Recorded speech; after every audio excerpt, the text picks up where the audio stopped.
আসন্ন নির্বাচনকে কেন্দ্র করে রাজনৈতিক পারদ চড়ছে বারাবণী বিধানসভা এলাকায়। সোমবার বারাবণী বিধানসভা তৃণমূল কংগ্রেস প্রার্থী বিধান উপাধ্যায় আচরা গ্রাম পঞ্চায়েতের পল্লীমঙ্গল হরিশাড়ি সহ আচরা বিভিন্ন গ্রামীণ এলাকায় প্রচার সারলেন।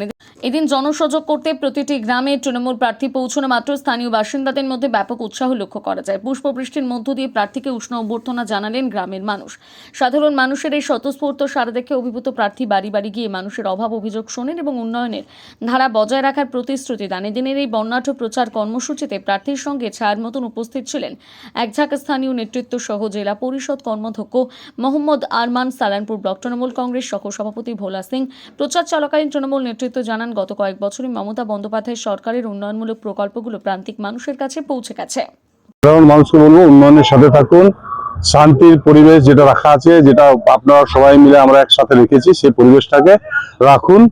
মমতা বন্দ্যোপাধ্যায় আশীর্বাদ করুন এবং অভিষেক বন্দ্যোপাধ্যায়কে আশীর্বাদ করুন।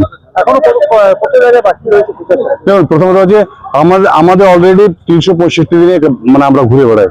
ফলে এখন যেহেতু নির্বাচনে দাঁড়িয়েছি, এখন প্রত্যেকটা জায়গাতে একটু একটু করে যেতে হবে। তাই এখন যাচ্ছে প্রায় 80% 90% কমপ্লিট হয়ে আছে। মেনলি হচ্ছে কিছু কিছু জায়গায় জলের প্রবলেম আছে একটু। আর যেহেতু 2016 থেকে 2024 বাড়িয়ে পায়নি কেউ, তারপরে মমতা বন্দ্যোপাধ্যায়ের নেতৃত্বে বাড়ি পেয়েছে, প্রায় 30 লক্ষ মানুষ পেয়েছে। এখন যারা বাড়ি পেয়েছে তার পাশের বাড়ি হয়তো বাড়ি পায়নি, সে বাড়ি চাইছে। এখন কি কাজ করবে আগামী 5 বছর, কি কাজ এখন আমরা অলরেডি ম্যানিফেস্টো দিয়েছি, মানুষকে দেব। আমাদের মূল দাবি হচ্ছে জলটাকে পুরোপুরি সবার বাড়িতে জলটাকে পৌঁছে দেওয়া, যেসব জায়গায় বাকি আছে। আর আমার বারাবণী বিধানসভায় মানে পুরোটাতে আমাদের যদি কোথাও আগুন লেগে যায়, আগুন লাগার জন্য আমাদের আসানসোল থেকে দমকল বাহিনীকে নিয়ে আসতে হয়। সেটা আমরা অলরেডি চেষ্টা করেছিলাম গতবার ITI আমাদের রূপনাথপুরে, কিন্তু জায়গার অভাবে হয়নি।